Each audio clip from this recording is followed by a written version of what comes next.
ক্রিকেটকে বলা হয় ভদ্রলোকের খেলা, তবে সেই খেলাকে অভদ্রতায় রূপ দিয়েছে ভারত। সেখানকার উগ্র হিন্দুত্ববাদীদের দাবির মুখে বাংলাদেশের ক্রিকেটার মোস্তাফিজুর রহমানকে কলকাতা নাইট রাইডার্সের স্কোয়াড থেকে বাদ দেওয়ার নির্দেশ দিয়েছে ভারতের ক্রিকেট বোর্ড। এর ফলে তাকে দল থেকে বাদ দিতে বাধ্য হয় কেকেআর।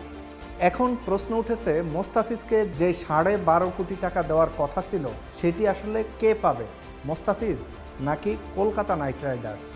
আইপিএলের নিয়ম কি বলছে, চলুন জেনে নেই এসবের বিস্তারিত। চেন্নাই সুপার কিংসকে টপকে হাই ভোল্টেজ নিলামে 9.20 কোটি রুপিতে বাংলাদেশের তারকা ক্রিকেটারকে দলে নিয়েছিল কেকেআর। এটি ছিল বাংলাদেশি খেলোয়াড়কে কেনা সবচেয়ে বেশি অর্থমূল্য। তবে দল থেকে বাদ দেওয়ায় মোস্তাফিজ সেই অর্থ পাচ্ছেন না। কিন্তু নতুন মৌসুম শুরু হওয়ার আগেই জটিলতায় পড়ে গেল কেকেআর। সাধারণত আইপিএল নিলামের নিয়ম অনুযায়ী কোনো খেলোয়াড় কেনা হয়ে গেলে ফ্র্যাঞ্চাইজির পার্স বন্ধ হয়ে যায়, ফলে অর্থ আর পার্সে ফেরত আসে না। কিন্তু মোস্তাফিজের বিষয়টি ব্যতিক্রম ধরা হবে।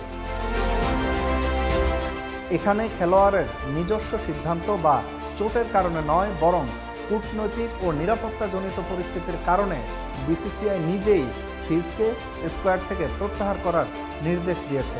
সেক্ষেত্রে লিগের কার্যকরী নীতিমালা অনুযায়ী যদি বিসিসিআই ক্রিকেটের বাইরের কোনো কারণে আনুষ্ঠানিকভাবে কোনো খেলোয়াড়কে দল থেকে সরিয়ে নেয়, তাহলে সংশ্লিষ্ট ফ্র্যাঞ্চাইজি সাধারণত সেই খেলোয়াড়ের নিলাম মূল্য পুরোপুরি তাদের পার্সে ফেরত পাওয়ার অধিকার রাখে।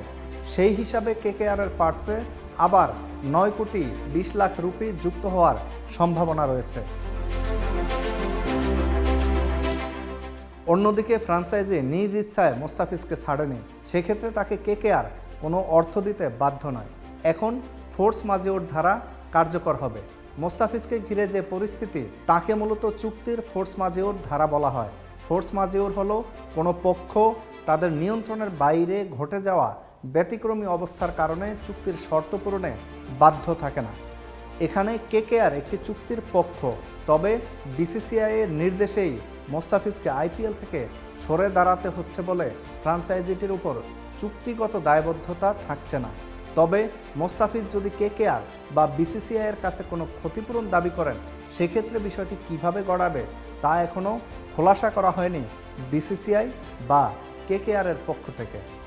কেকেআরের জন্য এই রিফান্ড অবশ্য গুরুত্বপূর্ণ, কারণ এই অর্থ ফেরত না আসলে তারা কার্যত ক্ষতিগ্রস্ত হবে এবং মোস্তাফিজের মানের বিকল্প বোলার নেওয়া প্রায় অসম্ভব হয়ে পড়বে।